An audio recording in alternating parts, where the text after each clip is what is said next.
안녕하십니까 시청자 여러분, 이주천TV의 이주천입니다. 오늘 2022년 3월 13일이 되겠습니다. 일요일입니다. 대한민국 세력의 비밀이 드러나다 네 번째 시간입니다. 네 번째 시간 주제는 우익의 대한민국, 왜 좌익에게 권력을 빼앗겼나, 그 원인을 분석하는 시간입니다. 그 핵심 원인은 그 용어하고 역사로 볼 수가 있는데, 즉 용어에 속았고 역사 전쟁에 패했다는 것입니다. 그래서 여기에서 이제 그 언급되는 것이 소위 그 프레임 전쟁인데, 좌익의 프레임 전쟁에 우익이 속았다는 것이죠. 여기서 말하는 그 프레임이라는 것은 건축물의 기본 골격이라든가 그 틀을 이야기하는데, 이것이 이제 정치학이라든가 심리학으로 응용이 되면서 사람이 이제 어떤 대상이나 사건을 해석하는 그 방식을 말하게 됩니다. 즉 좌우익 그 진영 대결에서 좌익과 우익은 한국 사회에서는 보수와 진보의 틀로 이제 고착이 되고 프레임이 걸게 되고, 이 프레임 전쟁에서 우익이 좌익에게 패했다, 이런 분석을 하고 있습니다. 제가 어릴 때는 소위 요새 진보 세력, 운동가 세력을 좌익이라고 했었는데, 언론들이 언제부터인지 진보 세력, 민주화 세력으로 이제 탈각이 되어버리고 말았습니다. 근데 그 진보 세력이라는 것이 원래 그 마르크스 앵글스 등이 공산주의자들이 자기 스스로를 자칭 진보 세력이라고 했거든요. 즉 여기서 말하는 진보라는 것은 사진적 의미에서 프로그레스, 영어로 프로그레스인데, 역사는 진보한다, 굉장히 좋은 의미이죠. 진보한다, 좋은 쪽으로 발전한다는 그런 뜻을 진보라는 것인데, 세계사가 진보한다는 것은 해결이 자유가 확대하는 과정으로 발전한다, 이런 것이 진보라는 의미로 할 수가 있죠. 근데 마르크스 앵겔스 쪽은 진보라는 것을 사회주의, 나아가서 공산주의 방향으로 간다는 그런 의미를 가지고 있기 때문에, 일반적으로 자유민주주의 체제에서 대중들이 생각하는 방향과는 정반대의 개념으로 쓰였다 하는 점입니다. 를 진보 세력으로 불렀으면은 그 사람들은 선한 세력이, 착한 세력이 되는 것이죠. 그렇게 이제 프레임이 그런 것이죠. 그 다음에 이제 우익은 보수 세력으로 이렇게 프레임을 걸었으면은, 보수라는 것은 어떤 제도라든가 이런 것에 개선을 완전히 거부하는 식으로 이렇게 인식이 된 것이죠. 또 이제 그 북한이 남한이나 정치에 북한이 남한의 그 정치하고 선거에 그 개입한 사건을 설명을 하고 있습니다. 2012년 8월달에 왕지산 사건에서 나타났듯이 진보대 연합 정당을 결성하라고 지령한 것이나, 또 충북 동주의 간첩당 사건이 2021년 9월에 발각이 됐는데 보수 진보 이용한 그 정치 공작을 지령한 것이나, 또 훨씬 그 이전에 그 군자산의 그 약속, 2001년 9월 달이죠. 그 군자산의 약속에서 정권을 잡자 했던 그런 좌익들의 어떤 결속력을 설명을 하고 있습니다. 또 자세한 것은 이청 교수의 그 동영상을 보는 것이 좋을 것 같습니다.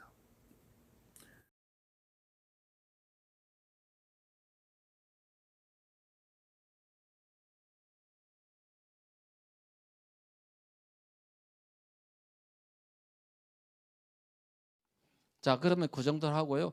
지금 우리나라의 우익의 나라인 대한민국에서 어떻게 좌익한테 선거로 정권을 잃었는지 그 원인에 대한 것을 살짝 보도록 하겠습니다. 사실은 한마디로 말하면요, 대한민국이 국민들이 사실은 속아서 그렇습니다. 용어에 속고 역사에 속고 여러 가지 이유로 속아가지고 그들의 실체를 모르고 이렇게 대응하다 보니까 사실 그래 된 거거든요. 그래서 가장 핵심적인 건 뭐냐면 진보니 민족이니 통일이니 평화니라고 포장한 그들을 마치 좋은 세력으로 잘못 판단한 탓입니다. 거기다 이승만 독재다 박정희 독재다 하니까 진짜 대한민국을 건국한 세력들 발전한 세력들에 대해서 폄하하고 여기에 같이 동조를 하다 보면서 이제는 슬슬 진보 텐트 속으로 그들과 반체제 세력들과 한편이 되다 보니까 결국은 대한민국이 이런 사태에 이르게 됐다. 그중에서 가장 핵심적인 게 진보란 용어에 속은 겁니다. 제가요 학생들 대학생들 또는 군인들이나 청년들을 강의해 본 경험이 많습니다. 그래서 제가 물어봤어요. 본인이 진보라고 생각하는 사람 손들어라. 그랬더니 얼마라고 드냐? 대체로 한 60% 정도 들더라고요. 그러면 본인이 보수라고 생각하는 사람 손들어봐라. 그랬더니 10%밖에 안 들어요. 그러니까 60대 10 정도의 엄청난 격차가 나타나더라고요. 자, 그렇구나. 근데 왜 진보의 손을 들었냐 물으니까 사전에 보니까 좋은 의미로 돼 있더라는 겁니다. 보다 나은 상태로 변화하는 것이 진보라고 돼 있거든요. 그러니까 진보 세력은 앞으로 발전적인 세력이기 때문에 젊은 사람이 그걸 안 좋아할 수가 없다 이거예요. 그래서 손을 들었다 이겁니다. 그렇구나. 그런데 우리가 여러분들이 저 뭘 모르고 있는 게 하나가 있어. 그리고 뭔데요? 그러거든요. 그래서 제가 설명을 했습니다. 여러분들이 알고 있는 사전의 개념 말고 정치학적인 개념으로는 진보라는 것은 공산주의 사회주의를 의미해요. 진보 세력이라는 건 공산주의 사회주의자가 자기들을 포장하는 용어로 쓰는 용어야. 그래서 마르크스도 레닌도 스탈린도 김일성도 박헌영도 모태통도 공산주의자들은 다 자기들을 스스로 진보 세력이라고 불러왔어. 그거 알고 있어? 몰랐다는 거예요. 그러면 왜 공산주의자 사회주의자들은 진보 세력이라고 불렀냐 하면 마르크스 사상에 입각해서 자본주의를 멸망시키고 공산사회로 가는 게 역사의 진보라고 생각했기 때문에 그렇습니다. 그런데 문제는 공산주의자 사회주의자들이 자기를 보고 진보를 위한 세력이라고 불러주는 것은 어쩔 수 없잖아요. 그런데 공산주의 사회주의가 나쁘다고 생각하는 사람들이 그들을 보고 진보 세력이라고 불러주는 건 자가당착인 거예요. 그런데 미국에서는 안 속아. 유럽도 안 속아. 한국 사람만 속아요. 그래서 오늘 이런 사태가 벌어진 겁니다. 사상 공부를 너무 안 했기 때문에. 자, 그랬어요. 제가 그런 후에 청년들에게 대학생들에게 물어봤습니다. 자, 다 설명해 한 3분 걸렸어요. 3분 걸린 후에 자, 자기가 다시 진보 세력이라고 생각하는 사람 손 들어라. 들었을까요? 안 들었을까요? 안 들어. 어떻게 된 겁니까? 3분 만에 진보 그룹에서 쏘가서 들어갔던 자유민주주의 세력이 이탈하고 탈출해버린 거예요. 그렇습니까? 안 그렇습니까? 그렇겠죠. 그런 후에 모습을 다시 보여내니까 이렇게 변해버리더라고요. 진보 속에 쏘가서 들어갔던 사람이 다수가 탈출하고 나니까 그들 진보란 사회주의 공산주의를 말한다는 실체를 아는 순간에 그 규모가 대폭 줄어들어 버리더라. 이것만 되면 대한민국 체제 위기가 70%는 사라지지 않을까요?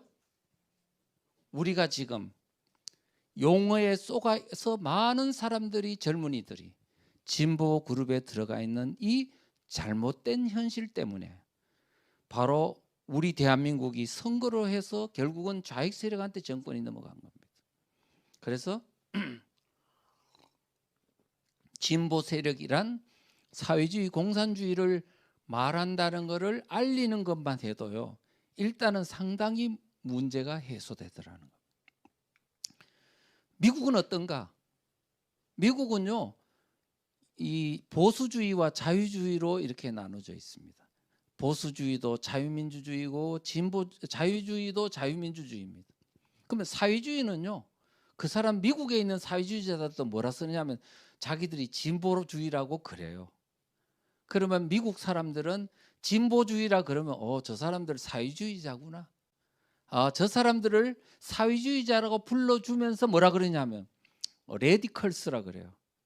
레디컬스가 뭐예요? 과격주의자라는 거예요. 절대로 진보주의라고 안 불러줘요. 그러는 순간에 미국 사회에서는 그나마 한국보다 훨씬 상태가 좋아요. 이렇게 용어에 혼란되지 않기 때문입니다. 자, 그런데 지금 한국 상황은 어떤가? 미국과 한번 대비해 볼게요. 미국은 보수주의, 자유주의로 나눠져 있죠. 보수주의란 뭐냐면은 미국의 어떻게 보면 기독교 정신의 미국적 가치, 질서 이런 거를 지키자는 주의잖아요. 자유주의는 이보다는 통제 좀 받기 싫어. 나는 인본주의 내지는 좀 자유가 좋아 하는 사람은 자유주의로 가면 되는 겁니다. 그런데 한국은 자유주의가 들어가 있는 부분을 쏙 빼버리고 거기다 진보주의를 싹 집어넣어 버린 거예요. 그러니까 보수가 싫은 사람이 들어갈 공간이 없는 겁니다. 미국의 경우는 보수주의 싫은 사람은 자유주의로 가면 되거든요. 그런데 한국의 경우는 보수주의가 싫은 사람은 자유주의 같은 공간이 있으면 가면 되는데 거기에다 진보주의가 딱 자리를 찾아버리니까 보수가 싫은 사람은 지금 사회주의가 텐트 안으로 들어가 버리는 거지. 그렇게 청소년들이 60%가 줄줄 10년, 20년, 30년 들어가 버린 거야. 결국은 선거로 뭐냐면 그들한테 정권 빼앗긴 겁니다. 이제 문제의 본질은 뭐냐? 용어에 쏘가서 그런데 우리 대한민국 세력을 사랑한다는 사람들이 진보라는 말을 계속 써대면서 뭐냐면 이 사태를 이토록 악화시켰다. 이제 진보란 사회주의를 의미한다는 말만 우리가 계속 전파를 해도요. 상당히 지금 체제 전쟁에서 우리는 승리할 수 있습니다. 왜? 자유민주주의가 정의거든요. 자, 그런데 이들은 그 진보 그룹 안에 또아리를 틀고 앉아서 선동하면서 젊은이들을 다 끌어모아 가지고 거기다 중도까지 아우르는 반보수 대연합으로 선거에 임해서 항상 이렇게 유리하게 되고 우리는 보수라는 그룹이 점점 짜부러드는 상황에서 선거를 하니 점점 중도로 정책을 해가지고 어떻게든 이겨볼 거라고 노력하는 겁니다. 이와 같은 잘못된 것은 프레임 자체를 진보, 중도, 보수라는 이 프레임을 완전히 박살내버리고 다른 프레임을 써야 돼요. 어떻게 하면 좋을까? 어떻게 하면 좋을까 하면 자, 지금 보수, 중도, 진보가요. 2009년도 여론조사 결과 그래서 진보가 56% 국민들의 36% 중도가 34% 보수가 24% 이렇게 잘못되게 돼 있는 상황에서 우리가 보수를 가지고 끝없이 선거에 이기고 정치에서 유리하게 하려면 이건 될까요? 안 될까요? 안 되는 거죠. 필패구도입니다. 필패구도. 그래서 이 보수 진보 중도라는 이 프레임 자체를 완전히 걷어버려야 됩니다. 걷어버리고 새로운 것으로 이제 해야 되고요.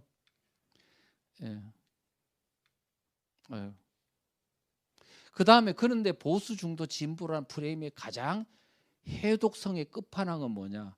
북한이 대한민국 선거 개입의 가장 주요한 프레임을 보수 진보란 프레임으로 쓰고 있다는 거거든요.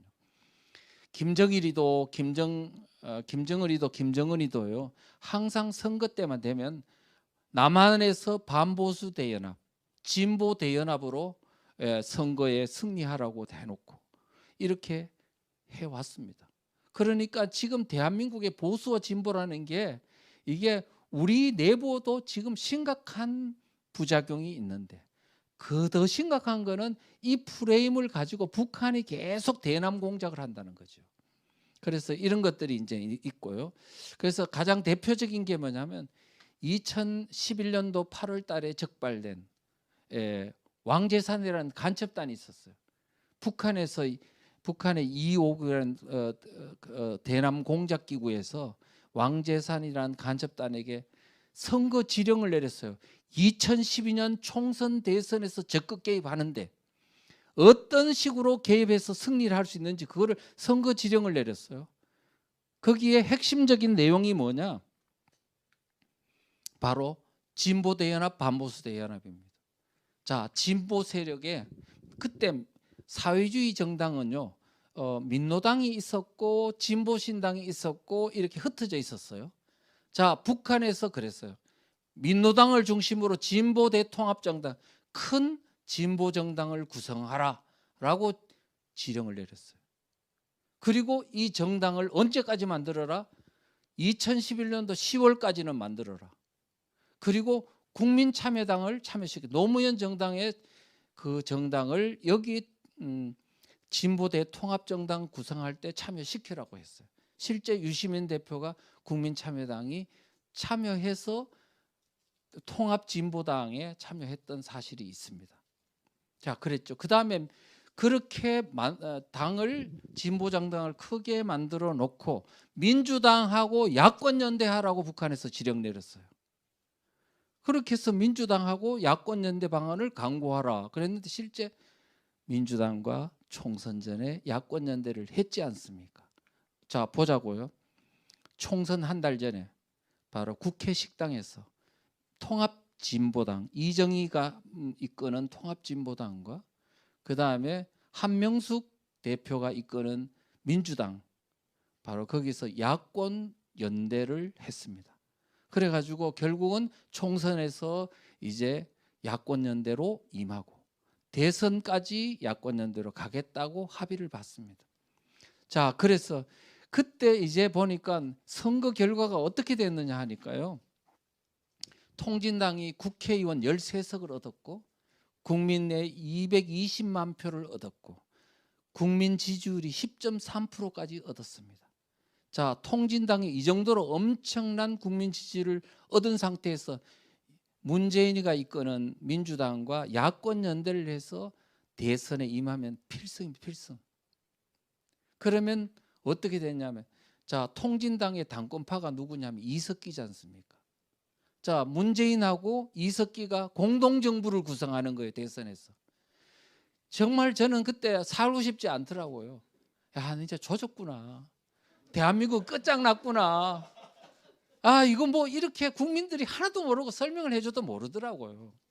그래서 돌 30kg를 매일 지고 잘 때도 지고 자고 일어나면 또 지고 또 출근하고 이렇게 사는 것 같은 고통이 막 매일매일 있는데 야, 정말 저는요. 아, 대한민국이 이렇게 전쟁하지 않고도 한 방에 뺏길 수도 있겠구나.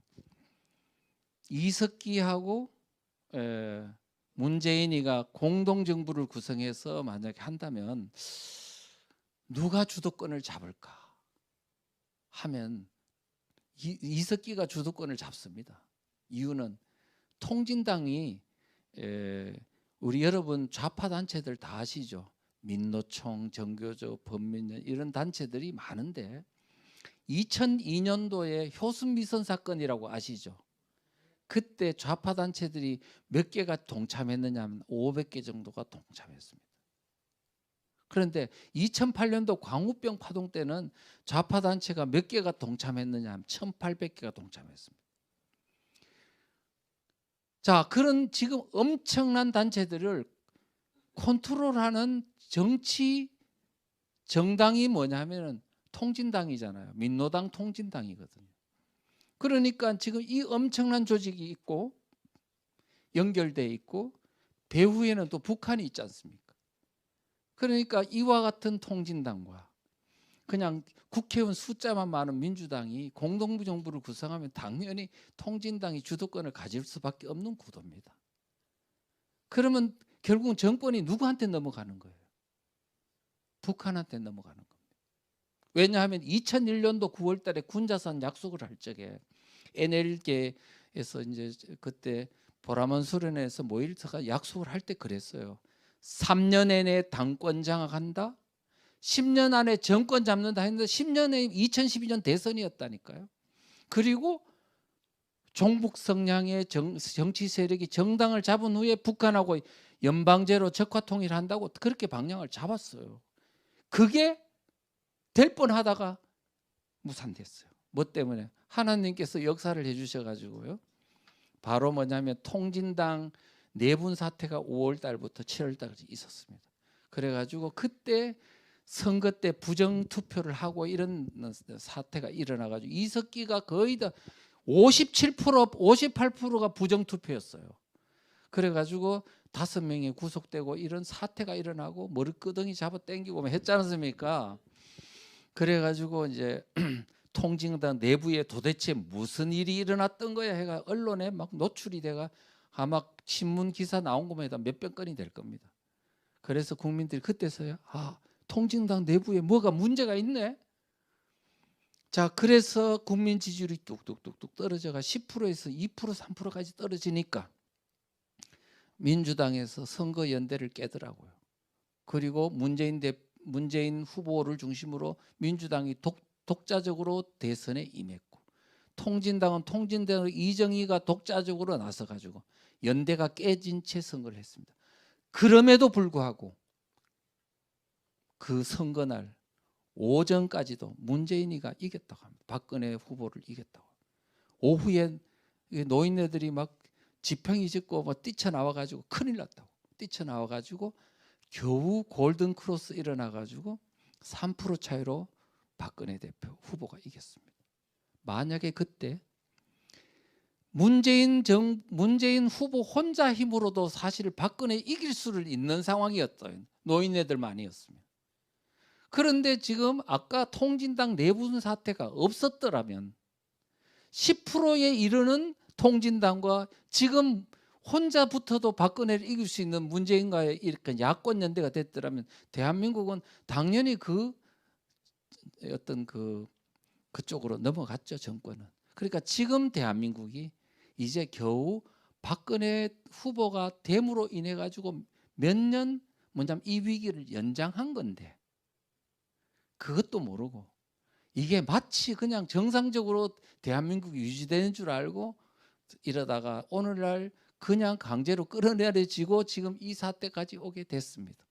어떤 분들은 배신자 때문에 대한민국이 이렇게 됐다 하지만 절대 그렇지 않습니다.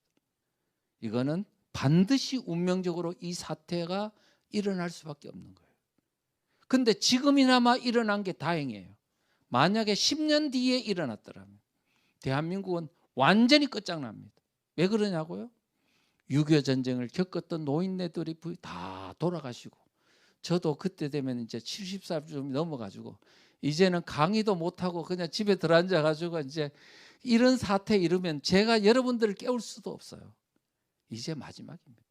그나마 지금 일어난 게 다행이다 생각합니다. 그래서 지금 이제 깨워줄 수 있는 사람도 없어요. 그래서 제가 이번 4월 달에 코로나에 걸렸거든요. 병원에 가서 걸렸는데 얼마가 온도가 올라갔냐 하니까 39.7도 8도.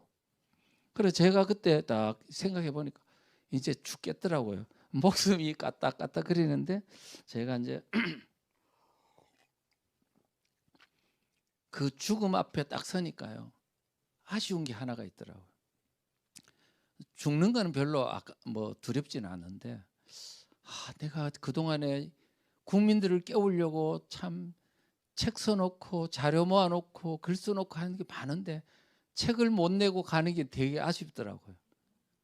그래서 이거 다른 거는 괜찮은데 이거 어떡하지? 그동안에 자료 모아놓고 책 써놓은 걸 국민들한테 내놓지도 못하고 죽으면 어떡하냐. 그런데 목사님 한 분은 안수기도를 받았어요. 전화로. 이야, 근데 그때 그 목사님의 안수기도가요, 이 귀에 그냥 가슴으로 팍팍 박히는 것 같더라고요. 그러더니 안수기도 받고 불과 한 5일 동안 잠을 한숨도 못 잤는데 그 기도 받고 나서 불과 이제 얼마 안 돼가지고 막 그냥 골아 떨어졌어요. 아침에 한 8시까지 그냥 푹 잤어요. 온몸에 땀이 막 젖어가지고요. 이 환자복이 싹 다 젖어가 짜니까 땀이 나올 정도예요. 그러고 났더니 1도가 뚝 떨어지더라고요. 38점 몇 도로 떨어져가 살았습니다. 그래서 제가 보니까 이제 빨리 낫게 너 이제 정신 차렸지? 이제 나가거든 빨리 책 쓰고 국민들을 깨워. 그래가지고 제가 열심히 책을 써서 이번에 냈습니다. 자, 그런 거 있고요. 그래서 이제 네, 감사합니다. 근데 사실은요, 이 책이 제가 자랑이 아니고 우리 이번에 이인호 이사장님이라고 러시아 대사 하셨던 KBS 이사장 하셨던 분도 이번에 찾아가 인사하러 갔더니 책 너무 잘 썼다고 그렇게 말씀하시면서 꼭 국민들한테 알려야 되겠다. 그분은 잘 알지 않습니까? 공산주의에 대해서. 그 다음에 또 김진홍 목사님도 책 너무 잘 썼다. 또 그 다음에 권영애 안기부장 하셨던 분도 너무 잘 썼다. 그렇게 말씀하셨고, 그래서 지금 저는 뭐냐면 그 책만 보시면 이제 공산주의라는 건 마르크스로부터 세계가 공산화되는 그 과정 자체가 쫙 일목요연하게 돼 있고요. 그 다음에 대한민국에 100년 동안 공산주의가 들어온 지 사실은 100년 됐습니다. 1918년도에 이동희부터 해가지고 쭉 해가지고 임시정부로 공산주의 사상이 들어오고 일제 시기를 거쳐서 해방공화를 거쳐서 이제 6.25 전쟁을 거쳐 이 모든 과정들이 다 질서정연하게 돼 있고, 그 다음에 세계 공산화 과정의 1등 공신이 누군지 아세요? 세계 공산주의 확산의 1등 공신이 있어요. 루즈벨트 대통령입니다. 2등이 누구냐? 제가 볼 때는 닉슨 대통령입니다. 지금 그 사람 때문에 뭐냐면 소련 하나밖에 없던 공산주의가 전 세계 유럽으로 동유럽이 공산화되고 그 다음에 이렇게 공산화 확산되는 결정적 역할을 했던 게 바로 루즈벨트 대통령의 친소 정책입니다. 2차 세계대전 때 소련과 함께 합해가지고 독일 부수고 이탈리아 부수고 반공체제를 다 괴멸시켜 버렸어요. 그러면서 그 덕택으로 소련이 모든 유럽 동유럽의 공산 국가를 다 그냥 하고 북한도 먹고 중국도 이렇게 공산화할 수 있는 결정적인 어떤 기반을 마련했던 겁니다. 우리가 가만히 그 사태를 보면요, 지금 이 공산주의 사상에 모른다. 그렇다고 루즈벨트 대통령이 공산주의자는 아니었잖아요. 아니었는데도 공산주의의 본질과 독소장을 모른다는 것이 얼마나 해악된 결과를 낳는지 잘 역사가 말해주고 있는 겁니다. 어쨌든 그런 것도 잘 했고, 그래서 지금 오늘날 90년도 동구 공산권이 무너진 이후에 뭐냐면은 전세 공산주의자들도 이제는 변종을 시키는 거예요. 왜?